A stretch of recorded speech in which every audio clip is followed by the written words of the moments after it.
ГСП онлайн. Городские новости сейчас.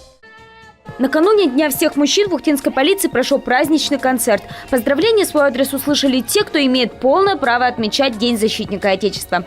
Ведь именно эти люди ежедневно следят за нашей безопасностью и спокойствием, то есть защищают. С поздравлением перед личным составом выступил новый начальник Ухтинского отдела МВД Анатолий Оловян. Всем хочу пожелать крепкого здоровья, благополучия в семьях. Хочу, чтобы ваши жены, это касается больше сотрудников действующих, понимали вас о том, что именно мужская профессия, это как раз профессия защитника Отечества, она самая благая такая в нашей стране.